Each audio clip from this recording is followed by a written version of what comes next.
So welcome to the 6th session of the Africa Soft Power series, a summit focused on how Africa can harness its soft power to transform its trajectory. To my mind, this is one of the most important conversations of the series because it goes to the very heart of who we are as Africans. The way women are perceived in our society is an existential issue. And we all know that is one of the most important the formation and growth of a healthy society. Hence, our topic for today, pop culture, gender roles, and responsibility to audience.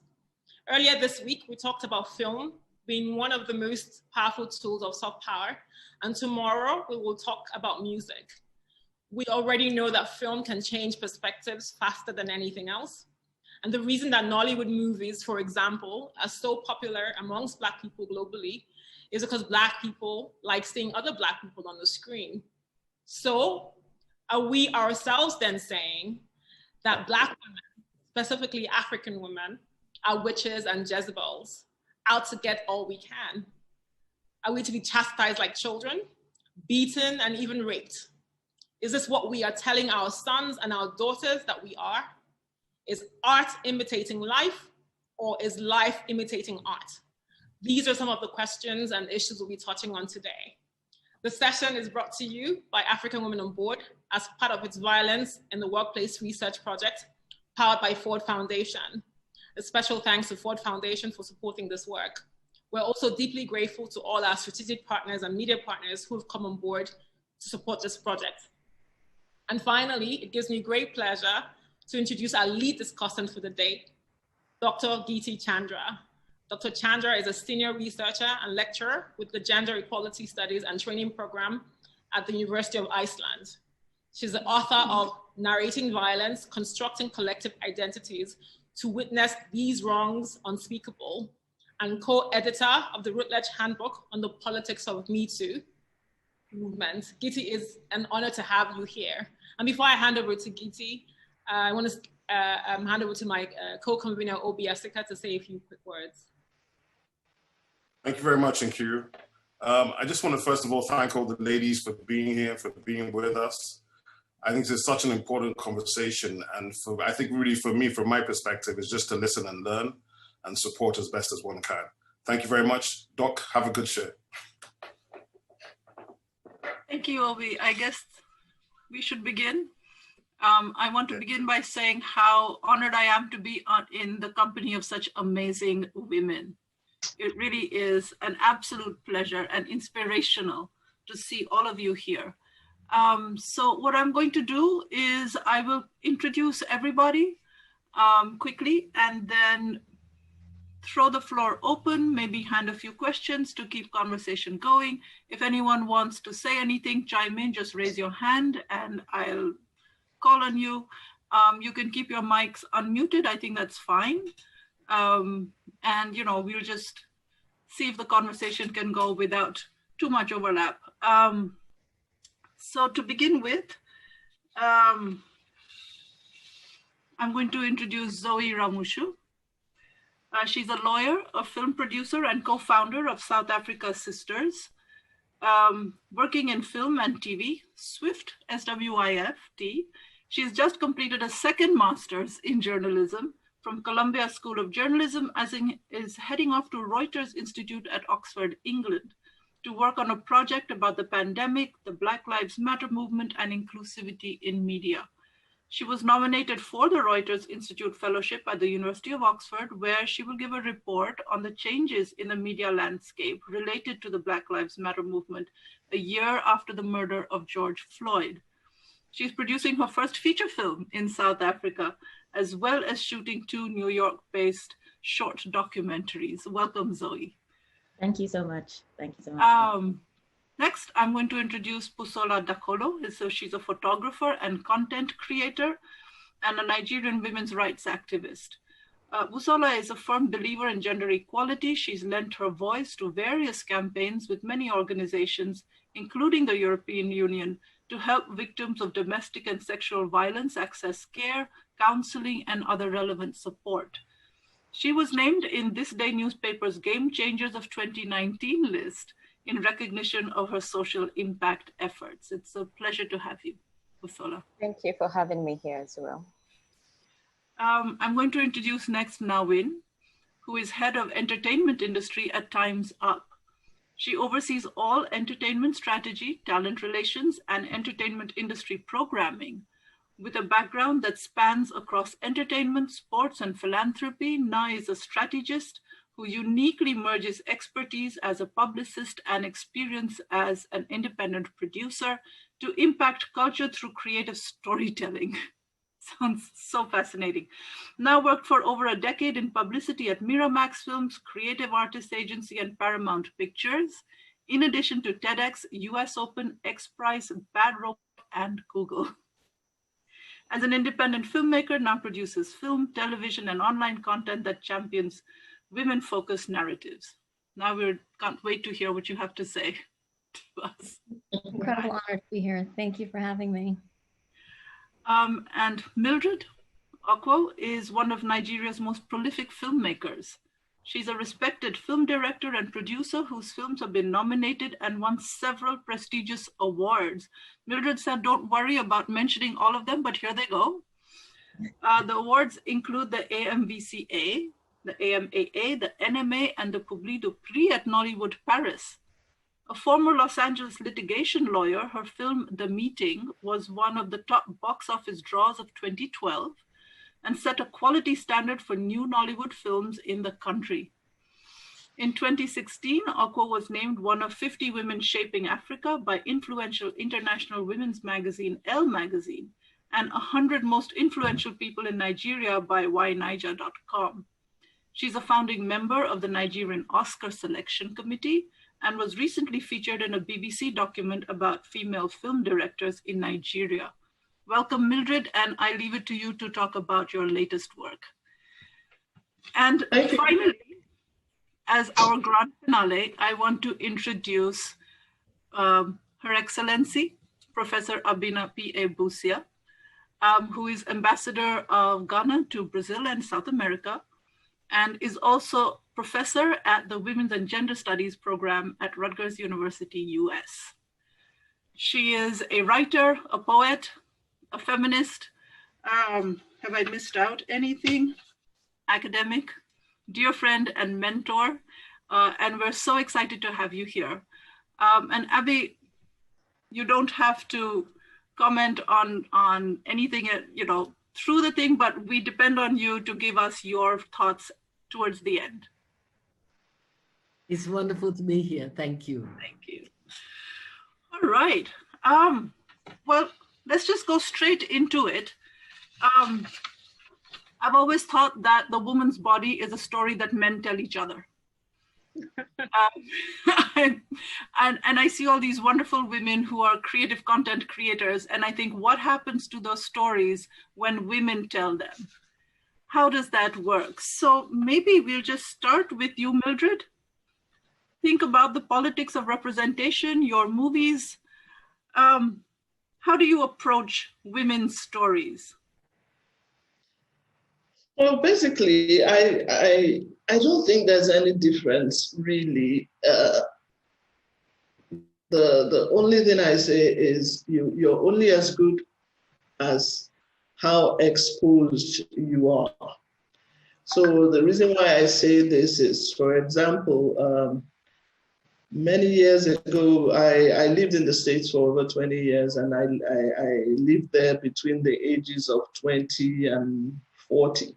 And before I went to the States, there were so many things I didn't know was sexual harassment. And that's because of the place I was coming from, which is Nigeria. There's so many things that happen in Nigeria which you think is just a normal way of doing things because the culture has made it look like it's normal. So for example, in my teens, I used to have heart palpitations just going into the open air market to buy stuff because there'll be a lot of catcalling. People, the men there will touch you as you're going. But for me, I grew up with that, and it was sort of a rite of passage. You just had to learn how to deal with it. I didn't realize that was sexual harassment. It was just a normal boys will be boys thing. So it was when I moved to the States and I had just graduated, I was 20, 21, that I started being more exposed about these things. And that's when I knew that some of these things we were taking for granted back in Nigeria were not actually right. I went ahead to study law and become a lawyer, and most of my cases had to do with sexual discrimination, sexual harassment, and that even exposed me even further. So you can imagine that now that I've become a filmmaker, all these things come to play. So I approach making films much more differently than somebody who doesn't have my experience would. So, for example, in the film, The Meeting, when I first got it from the writer, it was written by a man. It's a story that's really about a man that goes to the seat of government, which is in Abuja, to get something done, and meets and falls in love with a younger girl. Because of my exposure and my knowledge of sexual gender roles, we had to do a little bit of a would have been had I not had the background that I had. Because after reading it, I felt that the woman didn't have much to say and wasn't adding that much to the story, and we had to rewrite it. So yes, it's very important to me when I make a story how the women are represented. I want rounded characters. I want women to be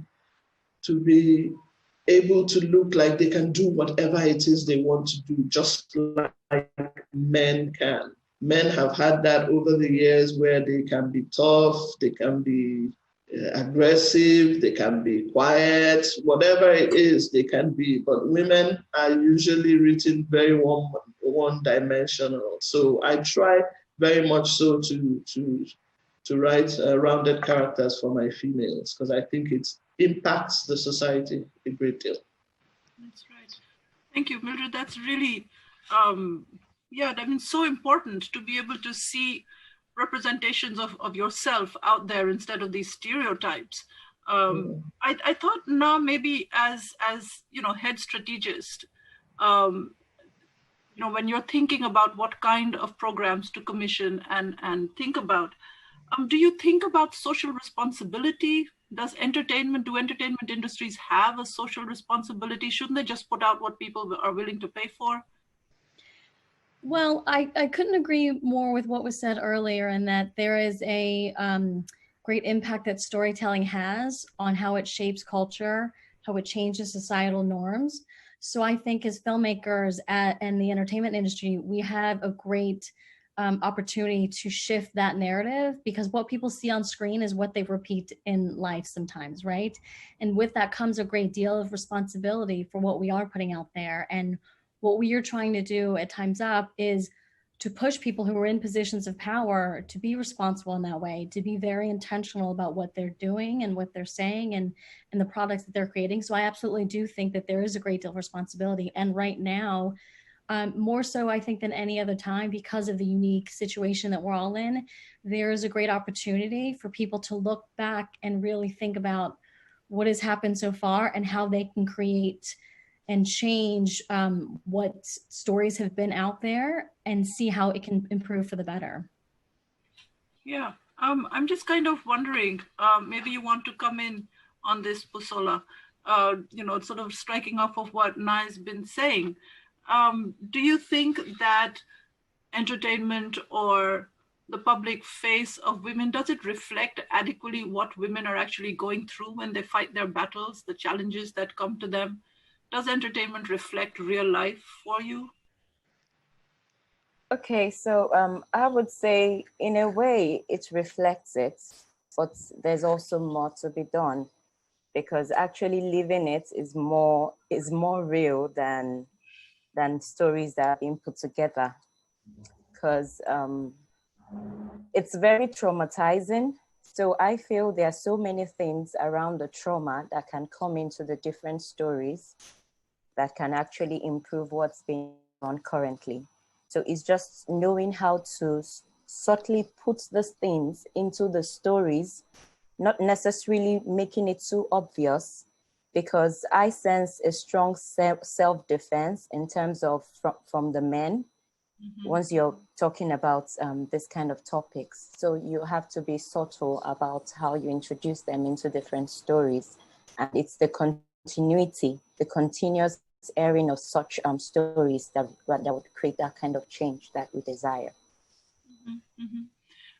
We're going to come back to all of these ideas because I have so many follow-up questions, but I just want to get everybody in. And Zoe, I was kind of wondering that as a journalist, do you find that there is a worrying gray area between a story and facts? You know how you say, blah, blah, blah, so-and-so has a story, and there's always the framing of an incident or an event or information as a story that will catch people's imaginations. And do you feel that this is a gray area? Does it worry you in any way? Does it work for you in your reporting, maybe as a journalist? I think that in terms of journalism, one of the things that I do appreciate is the institution that I was trained at taught us to basically be cognizant of the language that we use, because it can be very problematic. Like, language is really important in defining and setting a precedent as to what people think about an incident. So if it is very tricky because there's fine lines in terms of, like, as an objective reporter, as a journalist, what you're able to say happened and didn't happen. But those kind of, that language is what has disempowered women for generations, where it is an alleged rape, it's an alleged sexual assault, it's an alleged X, Y, and Z. But I think already just being cognizant with the fact that alleging something or putting that title on something immediately disempowers and, you know, takes away the authenticity of what someone's story is problematic. And I think the fact that people are starting to think like that, and that people are starting to engage with those sort of concepts is really important at this time. I don't think we are where we need to be. And I think it's something that'll go back and forth for a while. But I do think that it's a necessary conversation that's being had. Yeah. And if I can just add something to what Mildred said earlier, I wrote it down so I didn't miss it, but she talked about how her experience when she was younger, about it being a rite of passage to be, you know, basically harassed, catcalled, and that sort of thing. And that was the norm. I would say that for me, it's a similar thing where it was like growing up, it was very much like, you know, you didn't know how to handle that. But I think what's really important is that in my early 20s, we were given the language. I think language is so important, the language and the terms to use to express what was happening. And even though it hasn't changed absolutely, and, you know, we're very far from where we need to be, just knowing that you can name what happened, you know, naming that sexual harassment, you sexually assaulted me, you're, you know, it's just having language. I think language is so important. It empowers people. And it's so imperative that this next generation that's coming up has that language. And I'm always impressed when I see people from my high school, they're able to articulate like what they're talking about, where before it was one of those things that just happened and you didn't even know how to express what happened. So I think language is really important, and having that ability to express what has happened to you. So. Yeah, oh my God, it's a topic after my own heart. I'm a literature person, and one of my recent rants that I go off in, so you have to stop me if I start ranting, it's exactly this thing of language. I was reading while we were working on the Me Too book. I was reading just accounts from all over the world. And what they all seem to have in common was this idea that, you know, if you say so-and-so was a victim of, you know, a sexual attack, everyone sympathizes with that person, even though they don't know who they are. But then if you change it and you say the accuser said that, you know, so-and-so, name withheld, did this, this, and this, suddenly you make her the accuser. And as an accuser, she becomes a perpetrator. She becomes the active person rather than the victim of something. And so immediately people's sympathy is taken away from that. And that's one of the things that's been working against the Me Too movement. I was also thinking, just in terms of the women or the victims, I guess, of sexual violence, you can be a victim, you can be a survivor. There's pretty much nothing in between, and you're kind of defined by that event. Whereas the perpetrator can be, a middle-aged man, a sort of, just a socially determined man, that touchy-feely uncle, or someone who kind of meant well but sent a bad text. You know how they're seen in their whole humanity. A complete person who did one thing, and he shouldn't be defined by it. Whereas women have two terms available to them, and you have to choose between victim and survivor. Whereas the man gets to be all of these many different things. And it made me think so much about how we term our debates. What are we going to talk about? So anyway, I have all of these many things that we can, all of us, talk about. And I'm just going to keep throwing questions out there. Feel free to pitch in if you have anything that you would like to say instead. Now, I was wondering, when you aim to produce more gender equitable content, do you get pushback from a certain demographic? And by certain demographic, I mean men. Do you get, like, oh, we don't want to watch that. Come on, give us something more interesting. Or why won't you represent a woman like this? It's just so much more interesting for us. So do you lose a part of your audience when you choose to do a certain kind of content? And I can see that Mildred has something to say there too, but whoever wants to go first. Okay. Mildred, would you like to? Well, I haven't had any pushback, maybe mostly because I've navigated it quite well. And what I try to do is make the story so interesting that you don't even realize what I'm seeing. And it's when you finished watching it, you realize what the agenda is. My first film was very direct. I actually had a bunch of women just killing everybody off. So I learned that doesn't work well, because actually the cinema that was around then didn't want to carry it. And I noticed that even some of the actors, in fact, I remember one actor specifically, I wouldn't name him. He said to me, do you think that Nigerian women are capable of doing this? Because he didn't think they could. It was actually a bunch of women killing all the corrupt people in the country. And he didn't think that Nigerian women had that capacity or had that capability to even think that deep. And he said that directly to me. Wow. And it was my first time directing. I also had a little bit of a pushback, another actor saying, this is the first time I'll be directed by a woman, which threw me off for a little, because I was coming back from the US where things were a bit more open. So I had to learn to navigate it. So what I try to do is I write rounded characters, both for men and women. You also have to understand that men are stereotyped as well, because you have men being written as strong, virile, sexually aggressive, all kinds of stuff that in reality may not be be truthful. You understand? And then you have women written as being weak, beautiful, young. There's just this stereotypical ways that people do write these things. So I try to be very balanced, but most of all is being very interested that you can't say no to what it is I am writing about.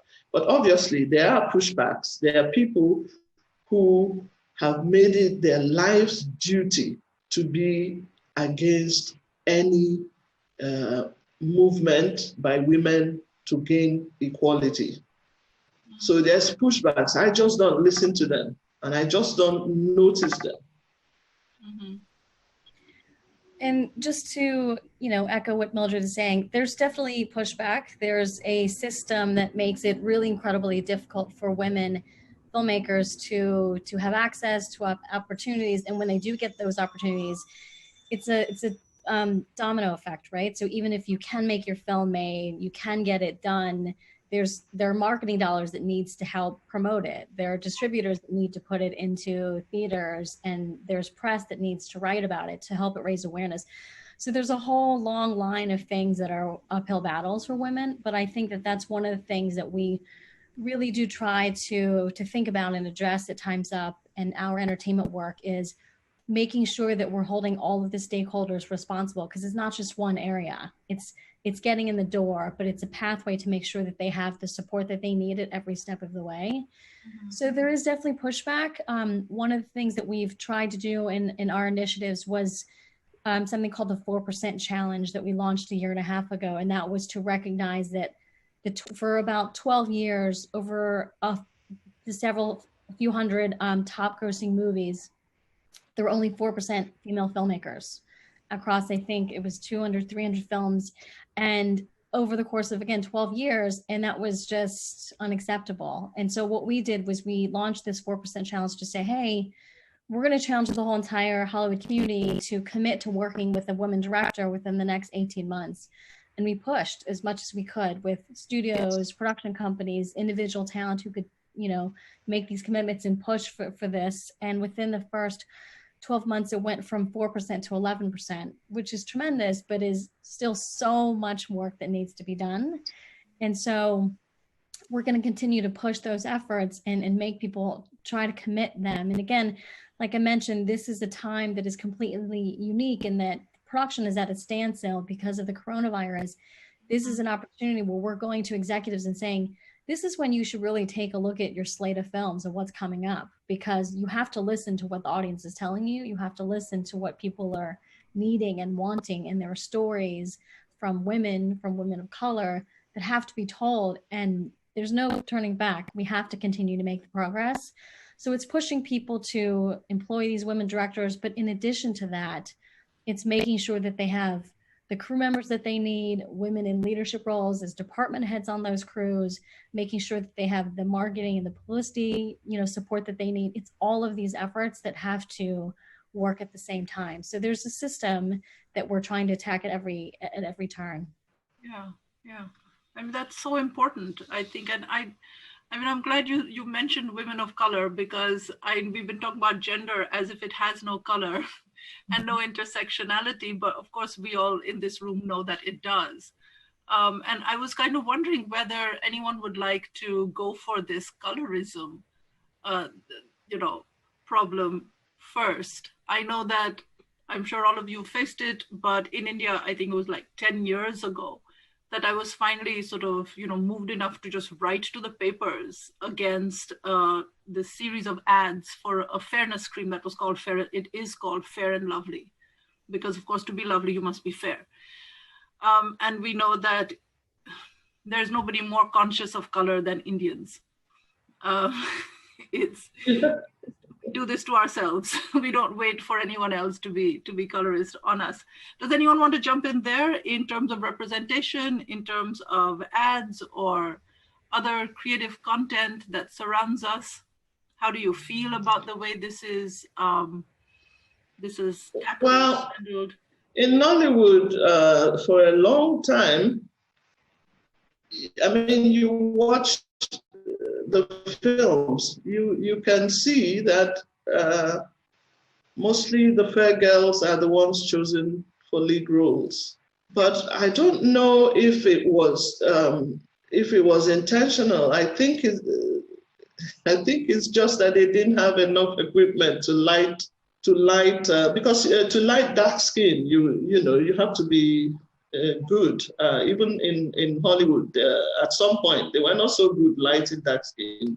You've seen women of color in Hollywood complain that they're not provided with good makeup artists. They're not provided with good hair designers and all that. They have to really fight for these things, and you can only fight for them when you become a star.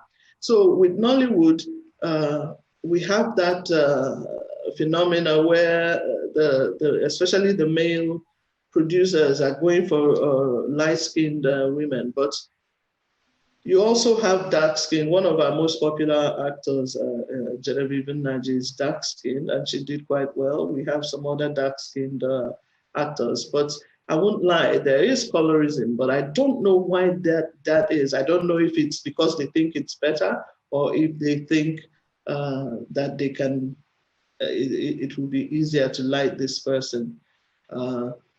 It's a thing in society, and I think that Nollywood is one industry that totally mirrors the society. Whatever you see it's happening in our society, they just take it verbatim and put on films. But I've noticed that there are more women now. In the past 5, 6, 7, 8 years, we've had more women coming in, and you can see the changes. There are more women trying to hire women of color, and they will spend the extra money they need for the lighting. There are more female writers now, and they're writing the way they want to write. I can name some of them from the top of my head: Rita Ora, Uduaki Song, Nkiru Njoku, all these people from Tinsel. You can see now that there is intent because they know that the representation in film is very important. And I'm happy for these changes. Absolutely, Mildred, I hear you. Zoe, first you, and then Nkiru, I know that you have a lot to say about this, just in terms of maybe we can talk about our joint colonial heritage. Zoe, first you. Yeah, I just wanted to jump in and echo what Mildred was talking about. A lot of people talk about how, lighting is difficult and that sort of thing. That is something that is not like a mistake. It's not something that just happened. An article I was reading recently talks about how when they created cameras, the white balance was, created specifically on a white woman. And so naturally, when you're trying to balance other skin tones, it becomes extremely problematic. But that's a historical problem, which is no longer an issue because cameras are incredibly versatile. So I think that perception is something that's just come down like, oh, it's harder to light a dark-skinned person, but it's actually not that difficult these days, especially with so many different cameras.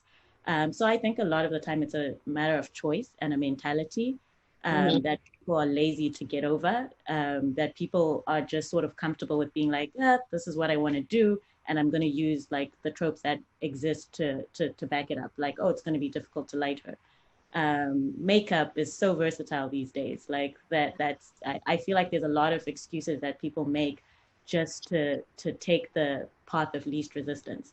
They know they're going to market it, and then, it's going to be a light-skinned girl on the cover, and that's what's going to sell for them. It's harder to basically go against the status quo. And I think, to be honest, filmmakers have a responsibility to not be lazy and go the extra mile and actually make it a norm, because what people aren't recognizing is that for white women, a blonde, blue-eyed white woman to become the norm, somebody had to be intentional. And so for the opposite to happen, people have to be intentional. So that's one of the things that I would point out about that. And I think it is systemic in terms of us also expressing our own internalized racism, where a lot of people, if you just chat to someone on the street, the story is, oh, light-skinned girls this, light-skinned girls that, and so it's not necessarily just in the industry and what's reflected on screen. As Mildred was pointing out, it's like reflecting what's happening on the street. So it's a change, a mindset shift completely that needs to happen. And I think one of the things that I point out is that I think all the time with a lot of my colleagues who aren't necessarily, in inverted commas, activists or working in a space that needs that. So, for example, you're an accountant or, you're a doctor, so maybe you don't have to think about these things too much, because sometimes people who are in that industry think about it a lot more.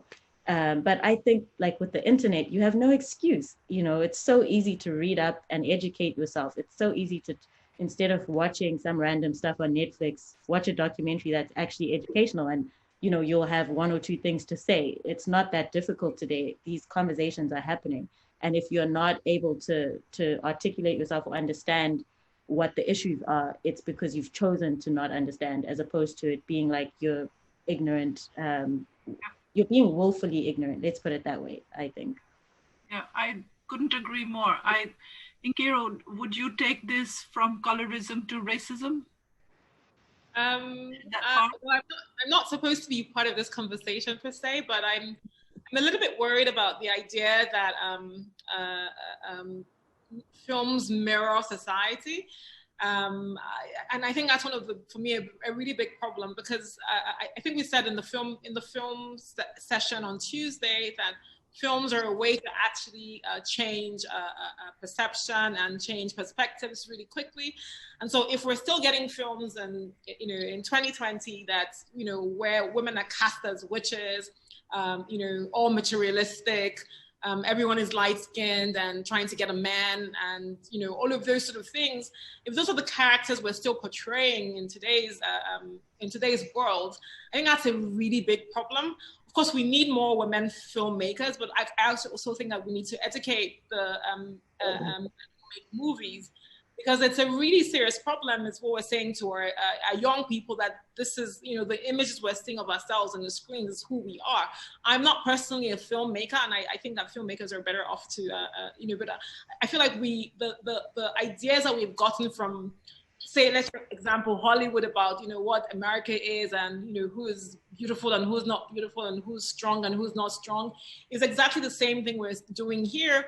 And Nollywood and films are an opportunity to change that conversation and tilt it around and say, African women, Black women are beautiful, they're strong, they're powerful, they're not a threat to men, we're not all, killers of our mothers-in-laws and our husbands, and all of those things that the filmmakers are putting out on the screen. So for me, I totally 100% agree with what Zoe is saying, is like, we have a choice, and we should actually start, making those choices deliberately, because if we don't, there's a major problem. Yeah. Oh, absolutely.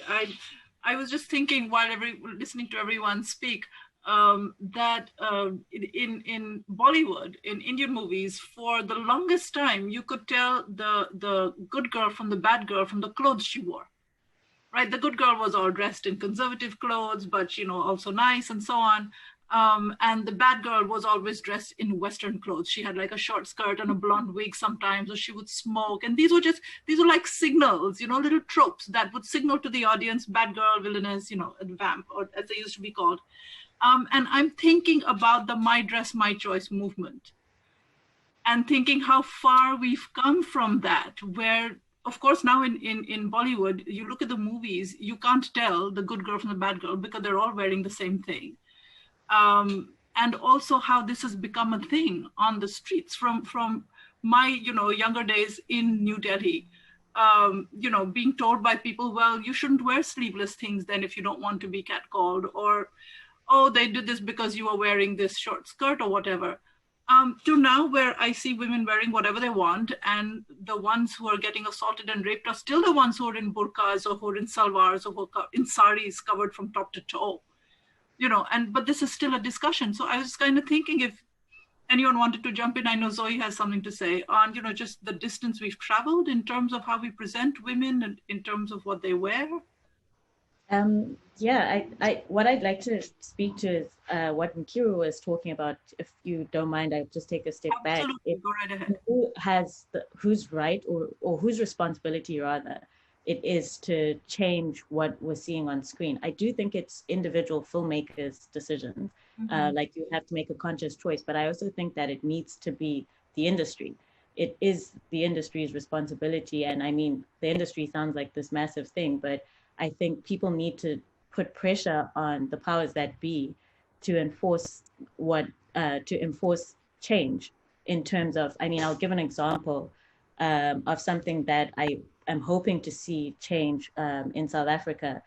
We basically, in terms of the content that people are putting out, I don't know if people know about this intimacy coordination or intimacy directing, which is basically where you have to pay someone who's an intimacy director whenever there's a sex scene that happens. So this is someone who's external, who comes in, and basically the same way you would have someone teaching people how to do stunts, you make sure that people are comfortable when they're doing their sex scenes, et cetera, et cetera.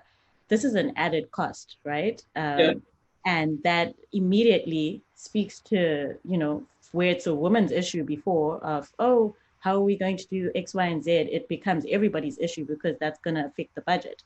We've got to pay. And so now you're going to see people actually questioning how many sex scenes you need.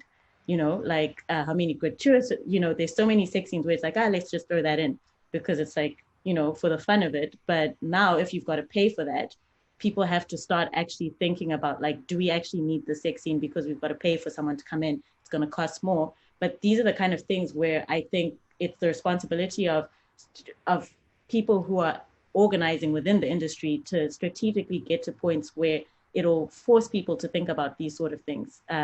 So it's a bit of carrot and stick. So incentive, yes, like, I think it's great to be like, here are these targets, here are these numbers, let's push towards X, Y, and Z. But also when it's another thing that we're doing in South Africa, which Swift worked on, is having a code of conduct in every contract in order for you to get your funding from specific entities.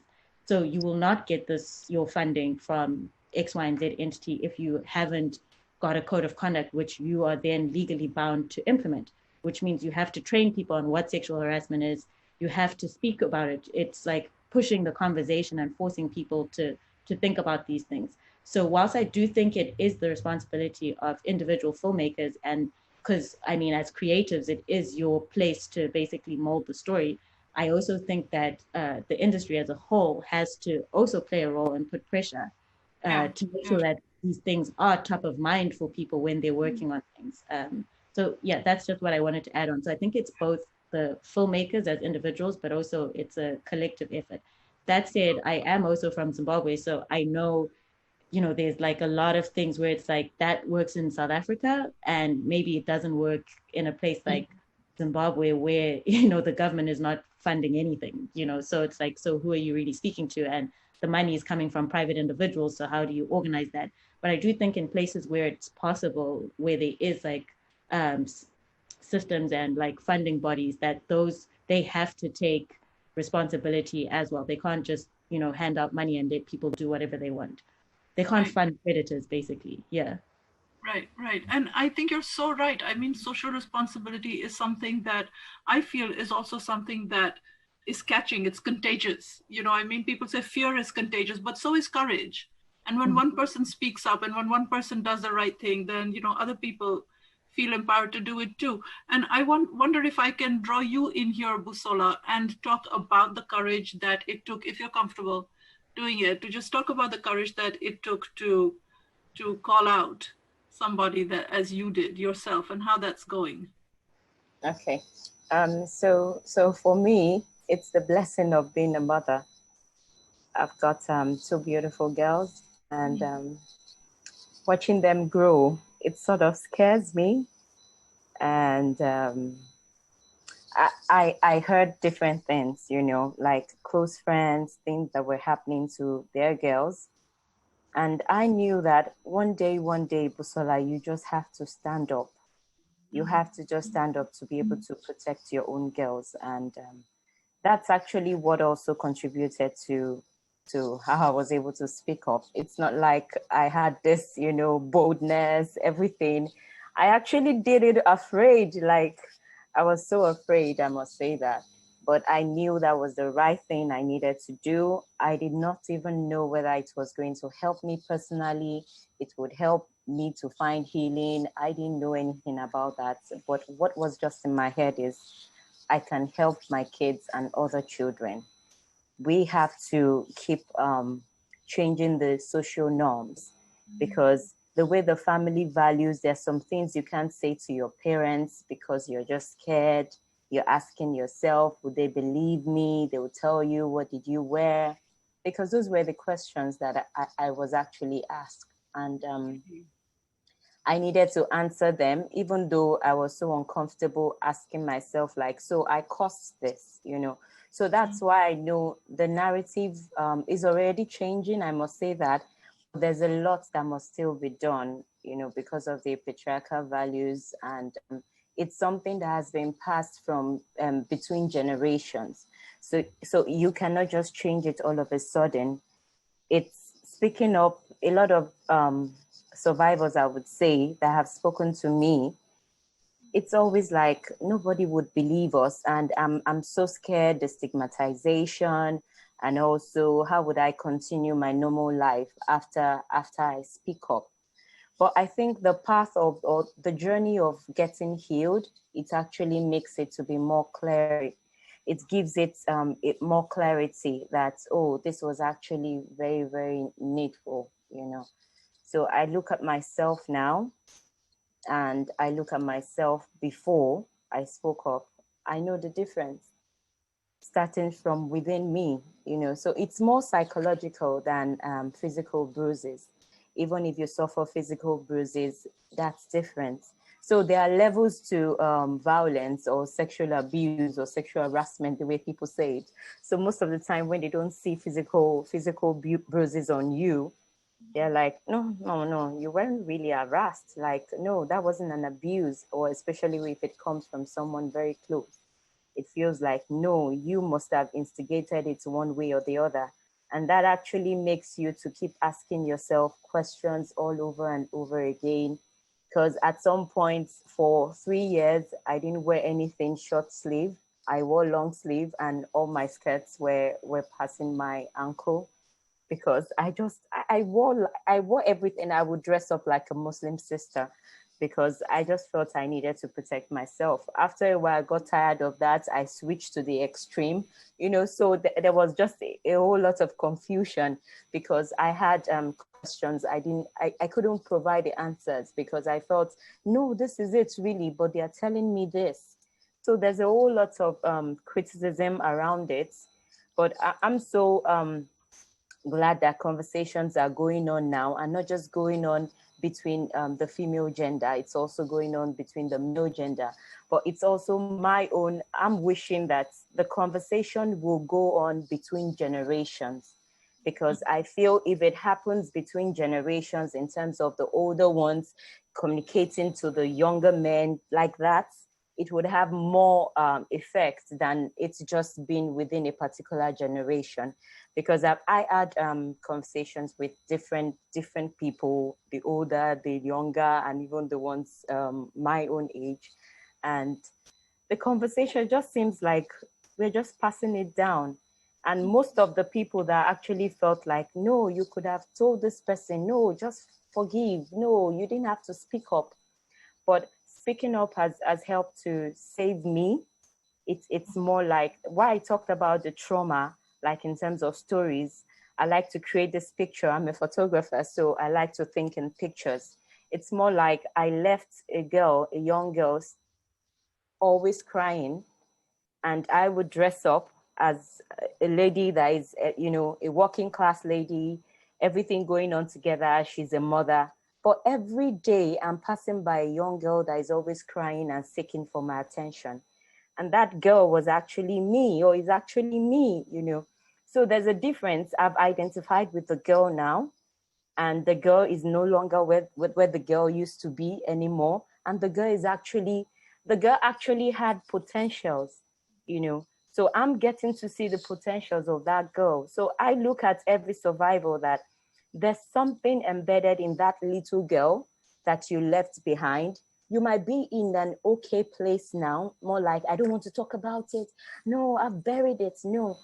But you find out that if you call your attention to that little girl that you left behind, I don't know how long it happened, mine almost 20 years, like 17 years, you know. But I know what has transpired between just relating with that little girl. It has helped me to have more empathy. I have more love. I'm even able to forgive better. So that's a whole lot. It's more like just connecting back to your emotions that you left behind. And that's like what makes you to be human. So I really feel it's really good to take a step, even when you don't know where it's going to lead to, as long as you just have that, you just feel that you look at the positivity and the negative. I weighed everything, and I was like, okay, if anything happens to my marriage, okay, what about my kids? I was just at peace with myself, and I think that was what just helped me. And yeah, so people call it courage, but I call it like I was going to jump off the cliff, and I didn't know whether I was going to die or I had wings to fly. Yeah. That's incredible. I feel like breaking into applause over this. Yeah. Yeah, because I have so many things I want to say, but I'm just going to stick with the fact that, I mean, you did it for your girls, but also for all girls everywhere. Yes. You know, and that's how this works. Does anyone else want to jump in on this? Because I know everyone must have a bunch of things they want to say. I'd like to thank Busola for picking up that courage, because it's something that is so needed in Nigeria. Several years ago, when I was a kid, there was a girl that was gang raped in a university. Back then, she was slightly older than me. And I remember all the hush hush, and she had to go to court. And I remember my mother's friends talking about it. And I remember that all the boys that were involved in that gang rape, all they got was, they were rusticated from schools in Nigeria. They couldn't attend schools in Nigeria. But most of them are out. None of them went to jail. Some of them moved out of Nigeria, and they're doing well, and they didn't serve any prison time. So even though we live in a society that doesn't really punish the people who do these things to women, we still need to keep saying it. And Busola coming out was such a big lift to women's rights in this country, and we will see the effect 5-10 years from now. What I hope is that we don't all go back into the closet again, that she has taken this step for all of us, then all of us need to be able to move forward from where she has taken us. Because I want people to know that there's lots of women, Nigerian women, who support some of these patriarchal values. They support it with their whole heart, and they would still see Busola and anybody that supports Busola as the enemy. So we have to be aware of that. And those of us who are on the side of Busola, who know that it's the right thing to do, we need to fight even harder now. And I am making from this conversation, I will even be more intentional in the films I make going forward. Even though that sometimes as a filmmaker, you just want to make a film, you know what I mean? You don't want to think about these things. But as Zoe said, we must think about them, because it helps society and it helps women in society move forward. Yeah, I think we do need to be more intentional about our social responsibility when we produce creative content. I write fiction. I write fantasy mostly for young adults, and you would imagine that in fantasy, well, it's fantasy, so you don't really have to be responsible about anything. You have dragons, what does that have to do with anything? But the more I write, the more I find that there is a responsibility. How are you representing these girls? What are the words, as Zoe pointed out, that you're going to use to describe them? And the instinct to introduce a woman character as beautiful, or something about her appearance, but to introduce a male character with something about his qualities. And I mean, we read so much of it, it's so ingrained in us that it's something that I personally find that I have to keep checking myself at every point, literally every sentence, to say, well, let's rephrase that. Do we really want to say it this way or that way? And it really is. Now you wanted to respond to Busola before I cut you off. Did you want to say something? Oh, I was just going to echo that oh, sorry, Zoe. Okay, sorry. Oh, go ahead. Well, I was just going to echo, what Zoe was saying earlier, actually, in that there is certainly a growing trend in terms of, it is not just the individual filmmaker, but it's the whole entire industry. And on the Hollywood side, she mentioned the intimacy coordinators, the code of conducts, these rules and regulations that are not just contractual obligations that people are putting forth, but we're pushing people to go above and beyond, because as we know, contracts take years to negotiate, and sometimes it's minuscule things and gains that people are getting, which are very important still to know those rights. But we have to just keep pushing people to be able to go above and beyond what they have to do. We have to be able to push what people think is acceptable and perceived as acceptable in society right now, because we're at such a low bar. And so that is something that is certainly a growing trend with these intimacy coordinators, codes of conduct, and again, pushing people to be held accountable and take it on themselves as well to go above and beyond. Mm-hmm, mm-hmm. Yeah, Zoe. Yeah, I just wanted to say, well, thank you so much, Busola, for sharing. That's incredibly empowering, like what you shared. And I know this talk is more about how, for example, the Me Too movement, and that isn't as progressive as, or hasn't had as much impact in Africa, or in African countries rather. And what I would say is that it's people like you that make it, in inverted commas, uncomfortable.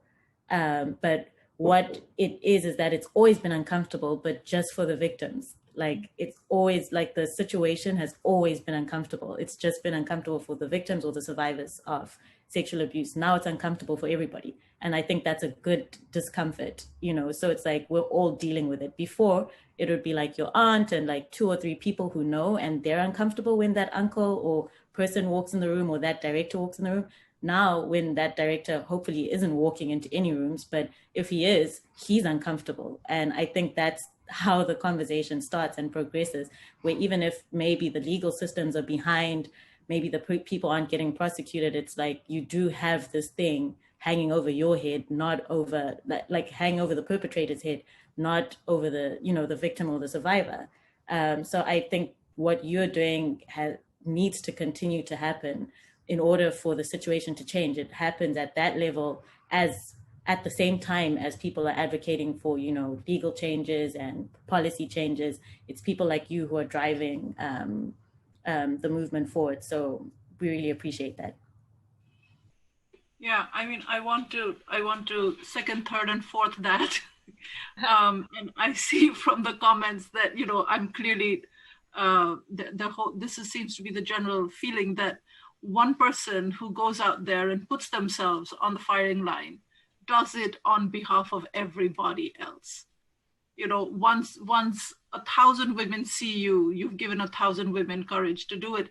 And I think that's one of the really interesting things about social media movements, not just the Me Too movement, but hashtag movements that have been all over the world before Me Too came along. In South Africa, in various other countries.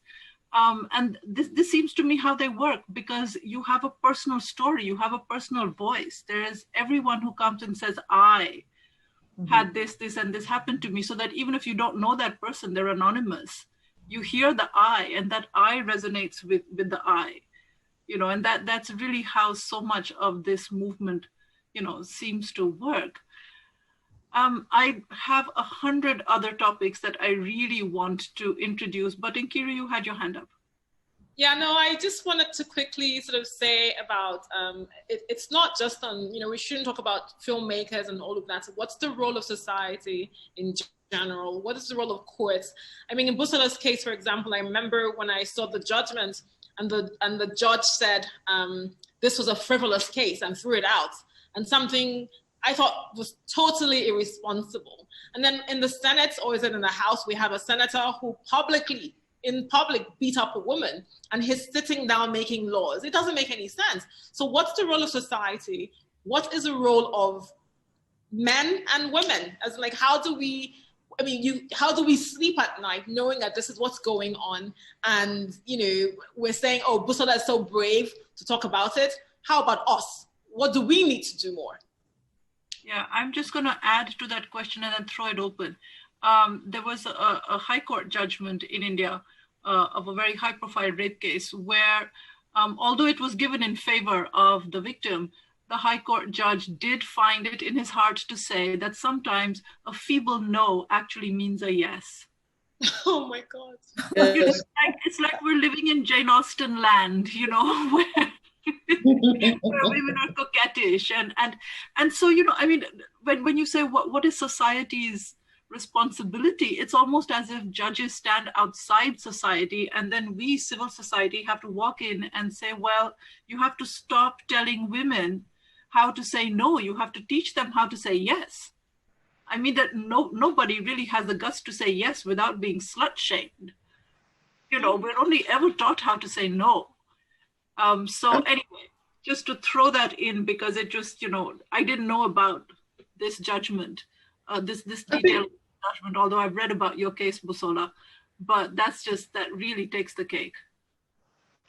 I think women in all walks of life need to just do a little bit more in your own little corner. But one of the things I've noticed over the years of coming back to Nigeria and getting even on social media, especially Twitter, I've seen a lot of change from 10 years ago.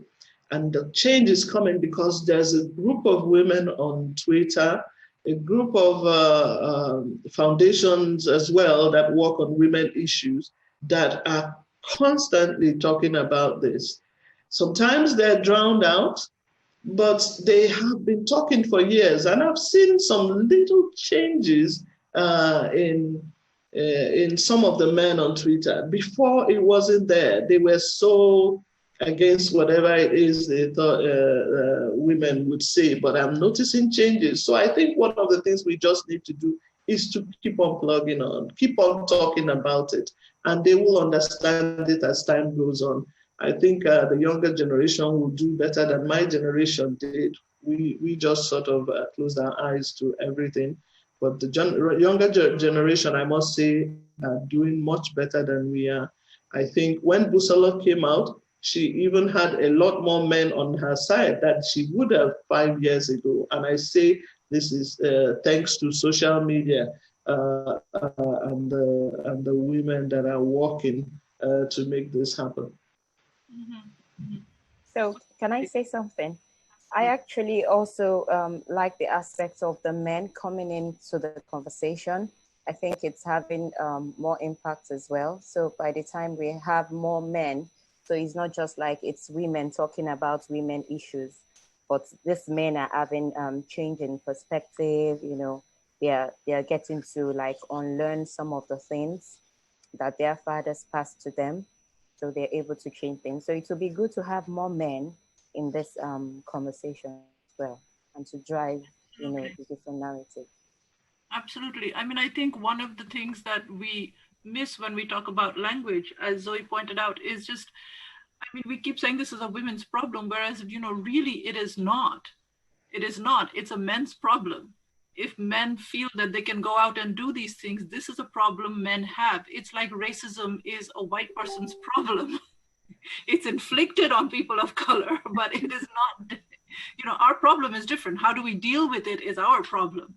Mm-hmm. Racism itself is not our problem. And so, yeah, I mean, including men in it is one way to try and do it. I constantly feel the pressure as a person in an institution that tries to teach gender equality to, you know, bring good men into the fold.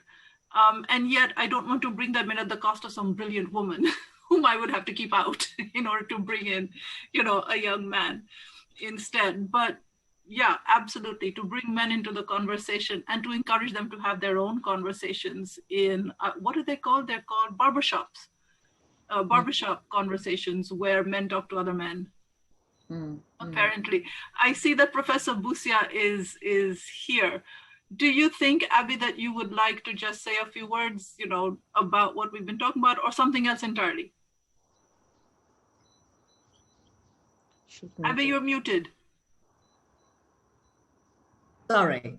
I've been so happy with this conversation. I'd like to begin on a very personal note.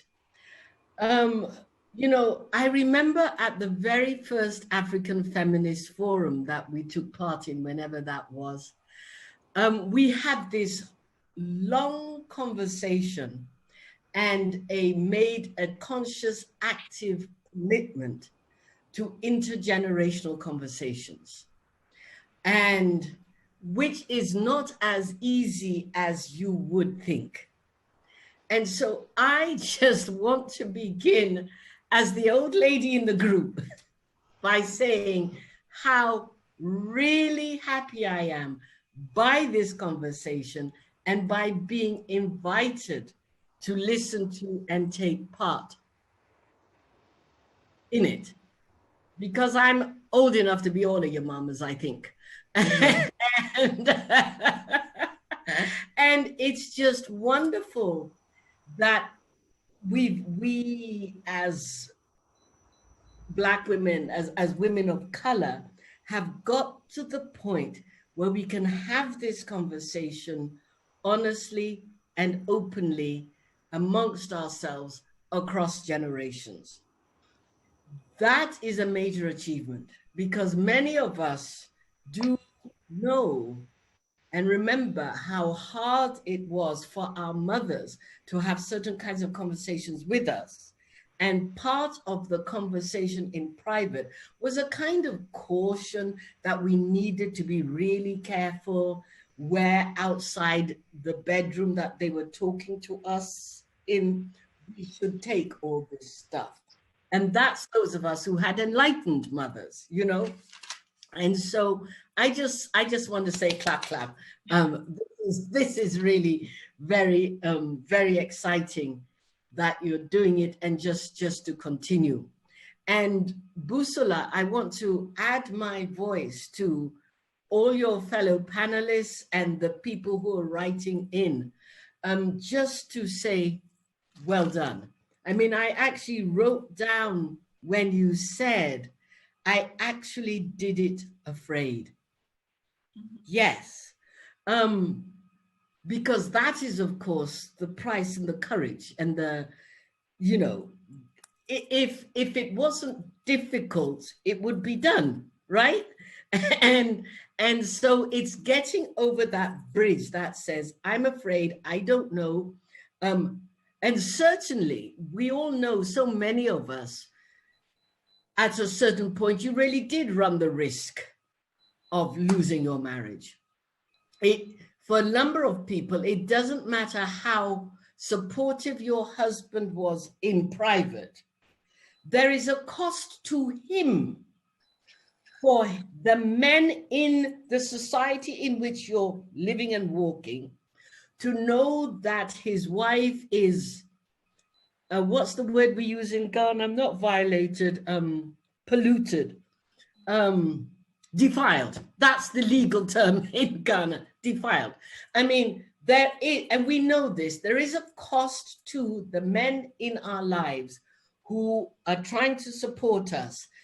They then, because we're not only asking courage of ourselves, we're then asking courage of them to be able to publicly acknowledge that they don't care or whatever it is the other men are looking at. You know, that notion of defilement, it oppresses us, but it also oppresses anybody who wants to change the notion, including our spouses. And some of them have the courage to do it in private, but don't have the courage to do it in public, because then they're fighting their own fathers, their brothers, their family, the men and the women in their family, their bosses, the people who they are negotiating deals with, you know, and they, all of that. So it's not a small thing. I mean, I remember, it's been 20 years now and it's changed a lot, but I remember 20 years ago, Ghanaian women who I admire, who were out there outside of Ghana or the African continent, known in the international scene as fighting international feminists, who never used that F word at home, ever, because you're negotiating always the price. And I think that is always the issue at stake when we're trying to change the societies in which we live. And, you know, as an educator, I'm always conscious of the fact that the things that are hardest to change are the things that are invisible and the things, in a sense, that we take for granted, for good or ill. It's one of you made that wonderful comment about language and naming, about getting to name. And it's extraordinary the power of that naming something does, because we often live with things. And when we don't name them, we can't negotiate them. We can't get ourselves out of them, because the naming is really important to be able to say it exists. It's why all kinds of organizations like, I don't know, Alcoholics Anonymous, for instance. Alcoholics Anonymous make you stand up and say, I am an alcoholic, because until you say those words, nobody can help you. Until you say those words, you're a social drinker, you can handle it, you can do all those kinds of things. Until you say in public, I am an alcoholic, you can't be helped. So until we say in public, me too, or I'm not a victim, or I can wear what I want, or whatever pathway we're trying to negotiate, that is, in a sense, what gives us power. Because then other people who are facing the same issues can identify you, or can choose to identify with you. And that's the other thing that I think you brought out. All of this is hard, but it is so much easier if you do it together. Again, this is a truth we know in so many realms of life. You know, I'm a woman of faith. I'm a practicing Christian, a very unfashionable thing to say sometimes in certain situations. But Christianity, like a number of faiths, in theory, you don't need to be collective. I mean, we can read the Bible, absorb it, do what have you, and do what we need to do and live the good life and follow the golden rule, or whatever it is that, you know, we're trying to do. But the fact remains, for most of us, there is some solidarity that is empowering by that weekly or monthly or whatever it is get together. It's like whatever groups we belong to. It doesn't matter if it only happens once a year, you know it's going to happen, and that takes you through the year. Human beings, we're pack animals, really. We're collectives, and being able to identify collectivity you belong to and know that that collectivity is there enables you to fight your battles, even if sometimes you are in the room alone.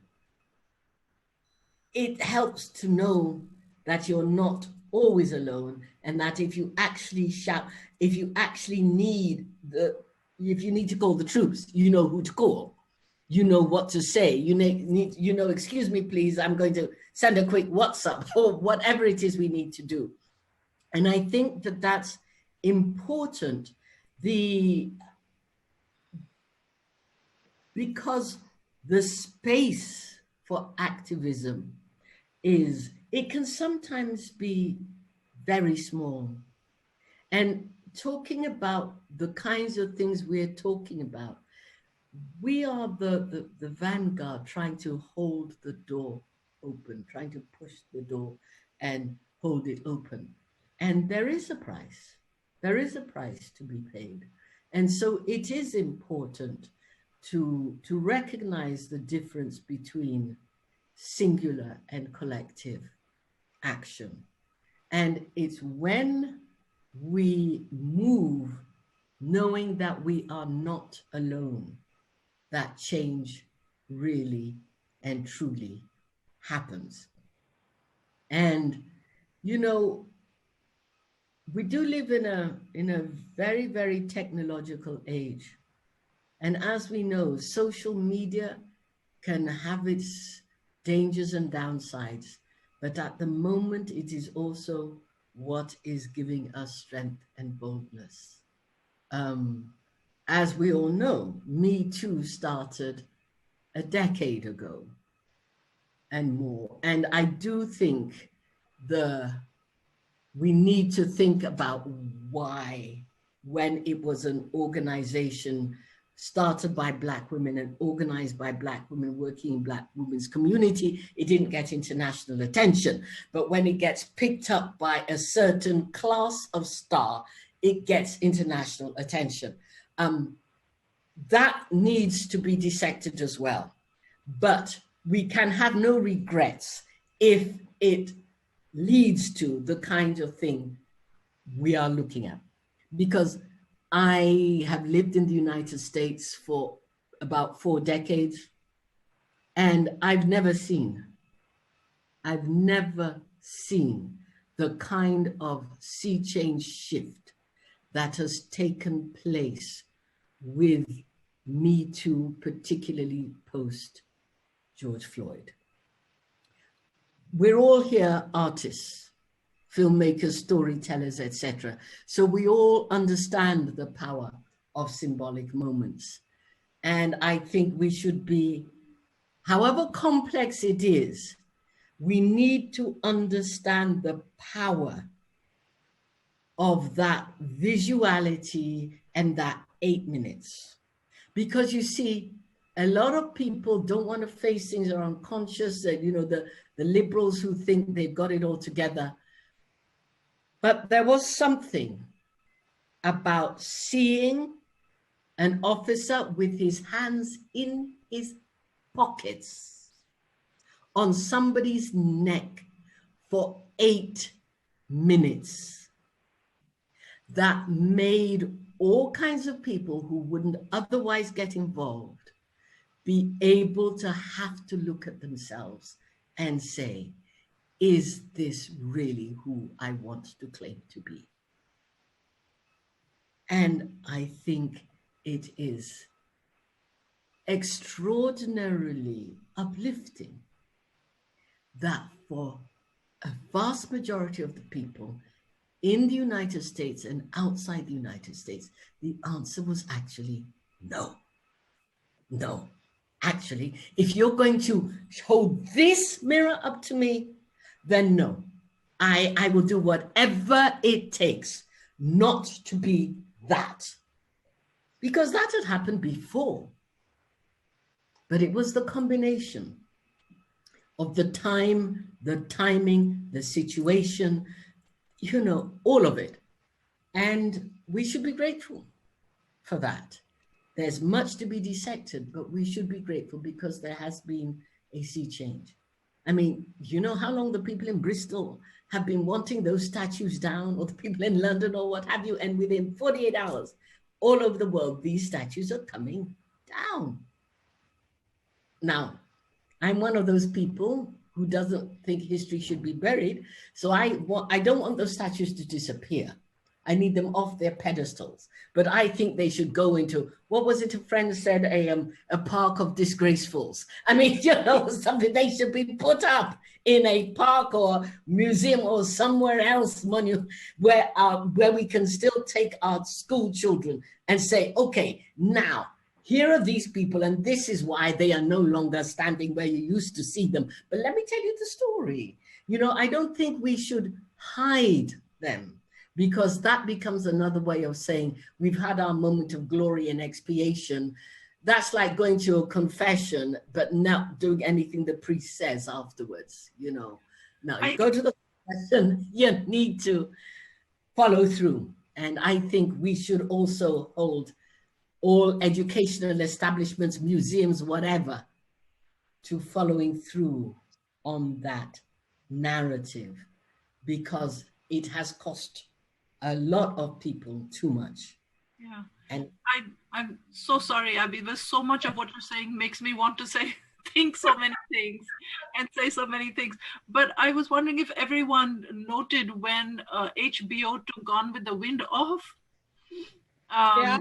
And then put it back on, but they put it back on with all the framing narrative around it.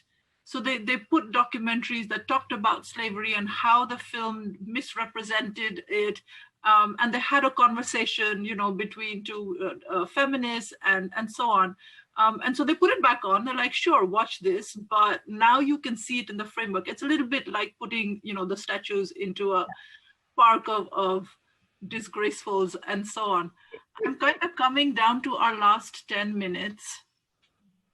Okay, but that's important, because that also gives us permission to acknowledge the power of aesthetics and to be able to face what that does. Yes, how are you going to hate Scarlett O'Hara with her 16-inch waist? Pardon? How are you going to hate Scarlett O'Hara with her 16-inch waist? I mean, really. We don't actually know what O'Hara is, Many of us don't know who she is, but that's the point you're making is exactly right. I mean, I think we do need to take a responsibility as a society and as, owners and as companies to actually do the right thing. Yeah. Mm-hmm. Yeah. No, I need to stop talking, but I just want to say I had a personal moment to do with that.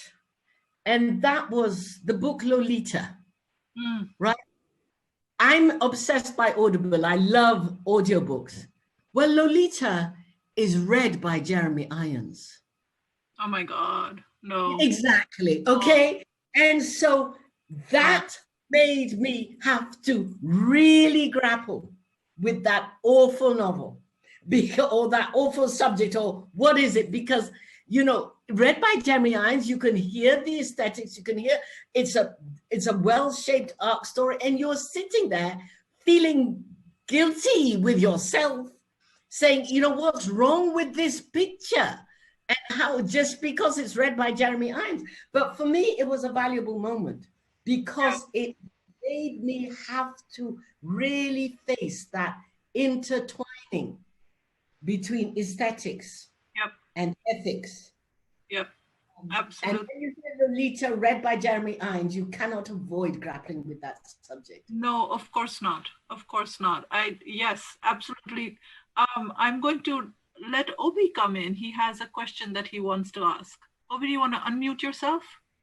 Yes. I mean, I'm just. First of all, I just want to say it's an incredible panel. I mean, it's just a privilege to even be here.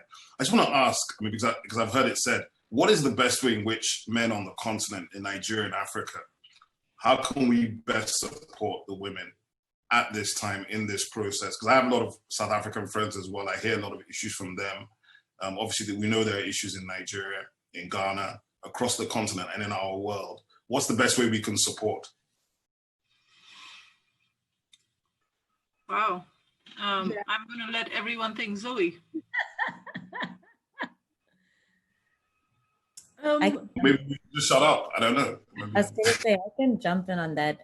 I think lending your voice to existing in organizations that are doing the work, not only lending your voice, but lending your time, lending your skills, your access, because a lot of the time when it's not just a women's movement, when it comes from specific people, it makes a difference.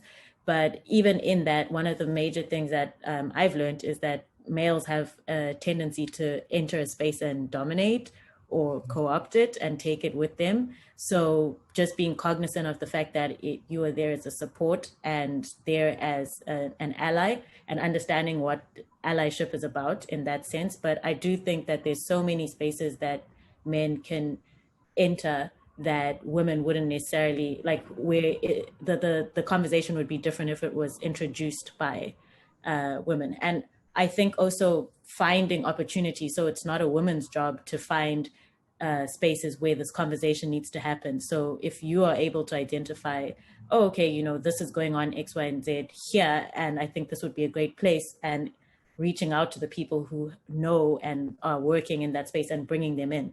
So it's not just saying I'm sitting back and waiting for you guys to tell me what to do. It's like, oh, here's an opportunity. Here's another opportunity. And I think someone mentioned earlier that, like, men need to be educated. Like I keep saying, I think everyone has the opportunity to educate themselves in this age. The internet is full of information. So I think being educated enough to speak correctly when you are in those spaces, because there is those cigar lounges or whatever they're called, where men speak and are open and honest without women being there. And I think it's in those places where a lot of change also happens, where there is no female gaze, where you're getting a pat on the back for saying the right things. It's like in those spaces where no one's watching, where it's just you and the boys. Those are the kind of places where women don't have access, and an educated male can make a lot of difference in those spaces. So those are just a couple of things that I would suggest as men. For example, this conversation is recorded. Do you have an all-male brotherhood space where you could say to your brothers, look, come and listen to what these women have to say and let's discuss it? Okay. That's heavy. Yeah. I kind of think we're at this point where we were in third wave feminism, where, women of color were like, come on, do we really have to educate you about this? And I think women, we want to bring men along, but I think you have to at least meet women halfway. So everything that Zoe said, absolutely. And I know that there's a lot of work being done in masculinities, because as everyone pointed out, patriarchy is as oppressive to men as it is to women. Men too have to adhere to certain, it's just that they have also the power. So there's very little in it for them to change the system, which kind of works in their favor, at least in terms of power. But it is as oppressive to men. I have a really good friend who does, gender studies with me, and he's give a speech, and he said, I'm just so tired of being a man. He said, it's exhausting being a man. and the students are like, what, why? And yeah, absolutely. It's a great question, and thank you for asking it, Obi. We're kind of down to our last 2 minutes. So should I just let the mic go around once, and if everyone can just say any one thing that they absolutely have to say? Oh. Now we'll begin with you.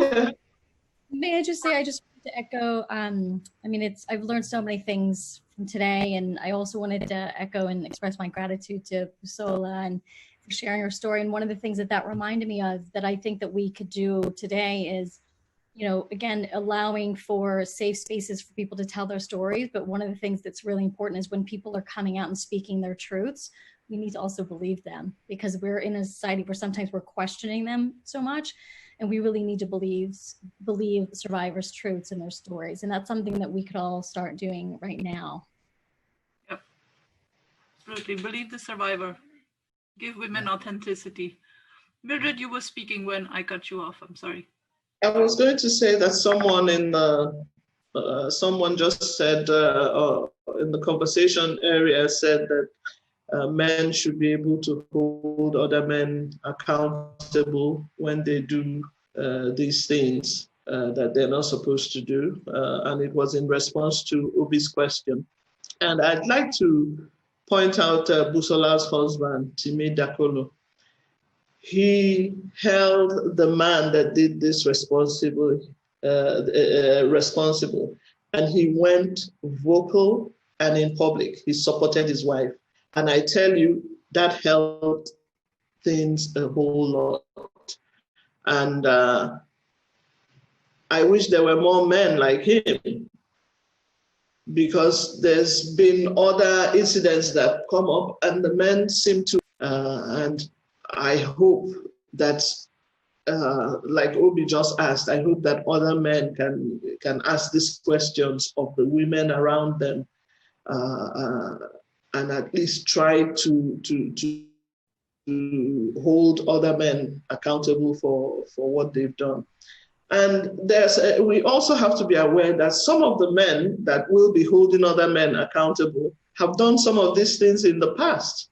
They've done them in the past not knowing that these things were harassment. In their own minds, they were thinking that they were just being boys. But from now on, from now with the present state of things, people should know, and like Zoe said, educate themselves. And once you've educated yourself, any chance and opportunity you have, educate somebody else. I'm glad for this panel we've had. We need to have more of them. I think it helps to put things in perspective and maybe even make more noise about it, so much more people can attend. Thank you very much for having me, and I hope to see you all again. Thank you, Mildred. Busola, do you want to go next, and then Zoe? Okay.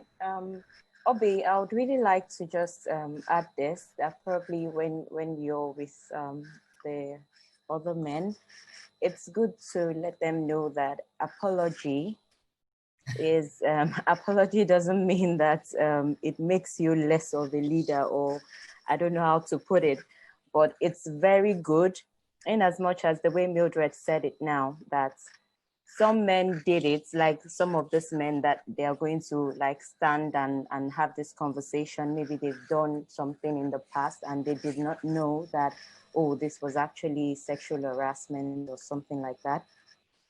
Apology would solve a whole lot of problems if they stand up to own up whatever they did in the past, you know, just saying that this was more like a norm. We did not know. Now we know. That would help the next generation or the other men listening.